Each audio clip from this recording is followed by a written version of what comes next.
പ്രാർത്ഥിക്കുന്ന ഓരോ ദൈവമക്കളും എക്കാലങ്ങളും കൊതിക്കുന്ന ഒരു കാര്യമാണ്, എനിക്ക് വളർച്ച പ്രാപിക്കണം, ഉയർച്ച പ്രാപിക്കണം, എനിക്ക് തഴച്ച് വളരണം. അതിൻ്റെ സമയമായി എന്നൊരു ദൂതാണ് ഇന്ന് നിങ്ങളോട് പറയാനായിട്ട് പോകും. 92-ാം സങ്കീർത്തനത്തിന്റെ 12-ാമത്തെ വാക്യം, നീതിമാൻ പന പോലെ തഴയ്ക്കും, ലെബനോനിലെ ദേവദാരു പോലെ വളരും. ഹല്ലേലൂയ. രണ്ട് സന്ദേശം അവിടെ ഉണ്ട്.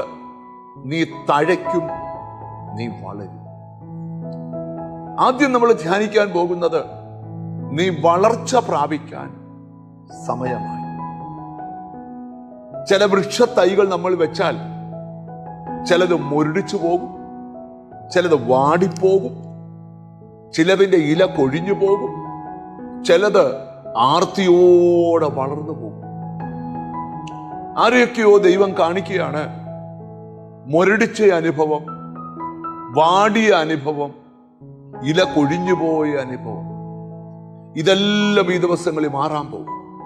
നിനക്കൊരു മുൻമഴയും പിന്മഴയും കർത്താവ് അയക്കാം. എന്തിനെന്നറിയാമോ? ദൈവത്തിന് സ്തോത്രം. ആമി, നീ വളരാൻ സമയമായി.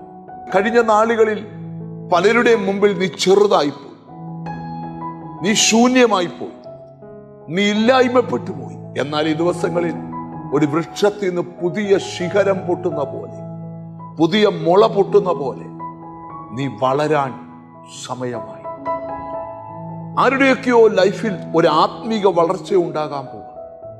ഇന്നലകളിൽ ഉള്ള കൃപകളും വരങ്ങളും ഇനിയും വർദ്ധിക്കാൻ പോകും. നിന്നെ മറ്റൊരു ലെവലിലേക്ക് പരിശുദ്ധാത്മാവ് കൊണ്ടുപോകുന്ന കാഴ്ച ഈ വചനത്തോട് ബന്ധപ്പെട്ട് കാണുക. ഇനി അടുത്ത തോതിൽ നിങ്ങൾ ശ്രദ്ധിച്ചു കേട്ടെ. ഹല്ലേലൂയ. നീതിമാൻ പന പോലെ തഴയ്ക്കും.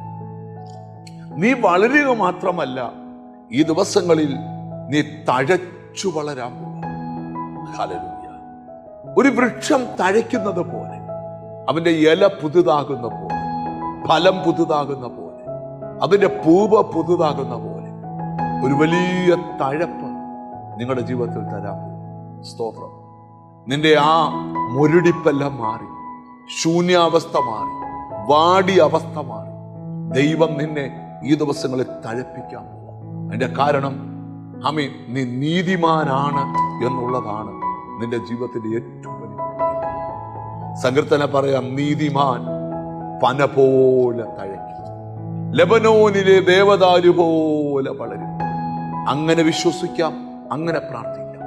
കാരുണ്യവാനായ ദൈവമേ, സ്വർഗസ്ഥ പിതാവേ, ജീവിതത്തിന്റെ മുരടിപ്പുകൾ വിട്ട്, ജീവിതത്തിന്റെ വാട്ടവും ശൂന്യതയും വിട്ട് ഈ ദിവസങ്ങളിൽ ഒരു വൃക്ഷം അമ്മ തഴയ്ക്കുന്ന പോലെ തഴച്ച് വളർന്ന് പടർന്ന് പന്തലിക്കാൻ കൃപ ചെയ്യണം.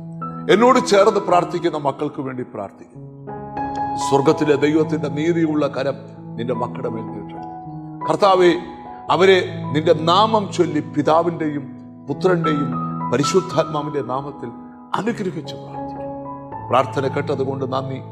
യേശു ക്രിസ്തുവിൻ നാമത്തിൽ തന്നെ ആമേൻ. നീ വളരാനും തഴയ്ക്കാനും സമയമായി. God bless you.